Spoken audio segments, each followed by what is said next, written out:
अगर आपको हमारी बातें पसंद आती हैं तो प्लीज लाइक, शेयर और सब्सक्राइब जरूर करें। हाँ, इससे हमें और ऐसी जानकारी लाने में मदद मिलती है। नमस्कार।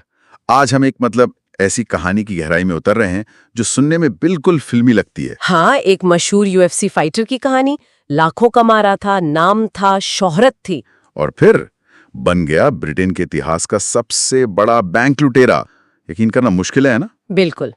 हम बात कर रहे हैं लाइटनिंग, ली मरे की। आज हम देखेंगे कि कैसे रिंग का ये सितारा अचानक जुल्म के अंधेरे में खो गया। तो चलिए परत दर परत इस कहानी को खोलते हैं।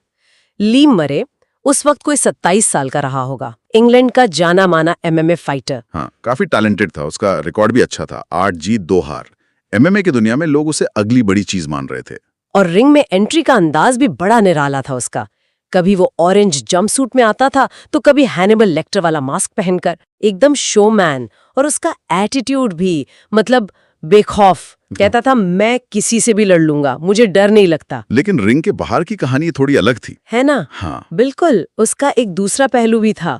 बहुत ज्यादा पार्टी करना, अपराधियों के साथ उठना बैठना, बर्ताव एकदम गैंगस्टरों जैसा। सड़क पर मारपीट, झगड़े, कई बार तो गिरफ्तार भी हुआ। मतलब थोड़ा सिरफिरा टाइप का था। सही कहा। और फिर 2005 में एक रात एक नाइट क्लब के बाहर झगड़ा हुआ, और ये झगड़ा बहुत भारी पड़ा। हाँ, उसे कई बार चाकू मारा गया। हालत बहुत गंभीर हो गई थी। वो मौत के मुंह से वापस आया। डॉक्टर ने बचा लिया, लेकिन चोटें इतनी गहरी थीं कि उसका एमएमए करियर वो वहीं खत्म हो गया। और यूएफसी के बिना कमाई बंद। बिल्कुल, पैसा आना बंद हो गया और वो लगभग कंगाल हो गया। अब सोचिए, जो इंसान लाखों में खेल रहा था वो अचानक सड़क पर आ गया। और यहीं से शुरू हुई अपराध की दुनिया की तरफ उसकी फिसलन। पैसों की तंगी ने उसे एक बहुत बड़ा, बहुत ही खतरनाक कदम उठाने पर मजबूर कर दिया। हाँ, बैंक डकैती, और कोई छोटी मोटी नहीं। हाँ। 2006 की बात है ये। उसने अपने 7 अपराधी दोस्तों को इकट्ठा किया और प्लान बनाया केंट में बैंक ऑफ इंग्लैंड की कैश स्टोरेज फैसिलिटी लूटने का। और प्लान भी देखिए कितना गजब का था। एकदम फिल्मी स्टाइल में उन्होंने एक मेकअप आर्टिस्ट को हायर किया। मेकअप आर्टिस्ट बैंक लूटने के लिए? हाँ? ली मरे और उसके एक साथी का हुलिया बदलने के लिए लेटेक्स और प्रोस्थेटिक्स का इस्तेमाल करके उन्हें ऐसा बना दिया कि कोई पहचान ही न सके। कमाल है। और ऊपर से पहन ली पुलिस की वर्दी। क्या बात है, मतलब नकली पुलिस बनके। बिल्कुल। फिर इन्हीं नकली पुलिस वालों में कैश स्टोरेज के मैनेजर को रास्ते में रोका, गाड़ी पर नकली पुलिस लाइट लगाकर, और उसे अगवा कर लिया। सिर्फ मैनेजर को? नहीं, गैंग के दूसरे लोग मैनेजर के घर पहुंचे और उसकी पत्नी और 8 साल के बच्चे को भी बंधक बना लिया। सोचिए कितना डरावना माहौल होगा। बहुत ही ज्यादा। फिर मैनेजर पर दबाव डाला होगा। हाँ, उसके सिर पर बंदूक रखी, परिवार को मारने की धमकी दी और मजबूर किया कि वो उन्हें फैसिलिटी के अंदर जाने में मदद करे। और मैनेजर बेचारा क्या करता? उसने दरवाजा खोल दिया होगा। जी। फिर ये 7 बदमाश जो हथियारों से लैस थे अंदर घुस गए, वहां के 14 कर्मचारियों को बांध दिया। और फिर सीधी तिजोरी पर धावा। हाँ, तिजोरी से निकाले पूरे 53 मिलियन पाउंड। उस समय के हिसाब से ये 92 मिलियन अमेरिकी डॉलर से भी ज्यादा थे। इतनी बड़ी रकम कहाँ रखी होगी? उन्होंने एक 7.5 टन का डिलीवरी ट्रक इस्तेमाल किया, सारा कैश उसमें भरा और फरार हो गए। सबने मास्क पहने थे तो पहचानना मुश्किल था। और ये बन गई ब्रिटेन के इतिहास की सबसे बड़ी कैश रॉबरी। हाँ, उस समय की सबसे बड़ी। लेकिन कहानी में एक और मोड़ आया। पुलिस इतनी भी बेखबर नहीं थी। अच्छा, उन्हें कुछ पता था? डकैती से पहले ही पुलिस को एक टिप मिली थी, एक गुमनाम कॉल जिसमें ली मरे का नाम था। ये भी बताया गया था कि पुलिस का भेष इस्तेमाल होगा और एक खास मेकअप आर्टिस्ट भी शामिल है। अरे, तो पुलिस ने मेकअप आर्टिस्ट को पकड़ लिया। बिल्कुल। और उसके घर के कचरे की तलाशी ली तो क्या मिला? मेकअप के सामान और लेटेक्स के बैग्स। और उन पर किसका डीएनए था? ली मरे और उसके साथियों का। सही पकड़ा। ये एक बड़ा सबूत था। लेकिन एक और सबूत मिला, वो भी बड़े नाटकीय ढंग से। वो कैसे? डकैती से कुछ हफ्ते पहले ली मरे ने नशे में अपनी महंगी पीली फेरारी ठोक दी थी। फरारी ठोक दी? हाँ, और पुलिस ने वो गाड़ी जब्त कर ली थी।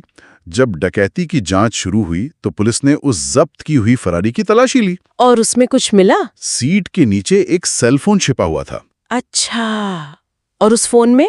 उस फोन में मरे और उसके एक साथी की बातचीत की रिकॉर्डिंग थी, जिसमें वो डकैती का पूरा प्लान डिस्कस कर रहे थे। मतलब सारे सबूत एक साथ। वाह, किस्मत खराब थी उनकी। हाँ, लेकिन जब तक पुलिस ये सारे सबूत जोड़कर गिरफ्तारी के लिए पहुंची। मरे और उसका साथी फरार हो चुके थे। बिल्कुल। वो देश छोड़कर मोरक्को भाग गए अपने एक और साथी के साथ। मोरक्को क्यों? क्योंकि उस समय इंग्लैंड और मोरक्को के बीच कोई प्रत्यर्पण संधि नहीं थी। मतलब मोरक्को उन्हें आसानी से वापस इंग्लैंड नहीं भेजता। अच्छा, ये भी सोचा हुआ था। हाँ, और मोरक्को में वो चोरी के पैसों से एकदम ऐशो आराम की जिंदगी जी रहे थे। क्या कर रहे थे वहां? बड़ी आलीशान हवेली खरीदी, दूसरे विला खरीदे, महंगे गहने, ड्रग्स, यहाँ तक कि प्लास्टिक सर्जरी पर भी खूब पैसा उड़ाया। प्लास्टिक सर्जरी भी? हाँ, और मरे ने तो अपनी हवेली की दीवार पर अपने यूएफसी के दिनों की याद में एक बड़ा सा म्यूरल भी बनवाया था। म्यूरल? अपनी तस्वीर वाला? हाँ पता नहीं कैसा दिखता होगा वो। हाँ, अजीब ही शौक था। लेकिन ये शाही जिंदगी ज्यादा दिन नहीं चली। पकड़े गए आखिर। हाँ, करीब 5 महीने बाद ब्रिटिश पुलिस ने मोरक्कन पुलिस को काफी मनाया, सबूत दिखाए और आखिरकार मोरक्कन पुलिस ने मरे और उसके साथी को गिरफ्तार कर लिया। और फिर सजा हुई होगी। वहीं मोरक्को में ही मुकदमा चला और लाइटनिंग ली मरे को 25 साल जेल की सजा सुनाई गई। 25 साल? और बाकी साथियों का क्या हुआ? उसके गैंग के ज्यादातर साथी भी इंग्लैंड में पकड़े गए और उन्हें भी लंबी सजाएं हुई। तो ये थी लाइटनिंग ली मरे की कहानी। कैसे एक चमकता हुआ सितारा, एक टॉप एथलीट, शोहरत की बुलंदियों से गिरकर अपराध की दुनिया का एक इतना बड़ा नाम बन गया। वाकई एक सबक है इस कहानी में। हाँ, पर एक बात सोचने वाली है। जो 53 मिलियन पाउंड चुराए थे, हाँ, उसमें से ज्यादातर पैसा कभी मिला ही नहीं।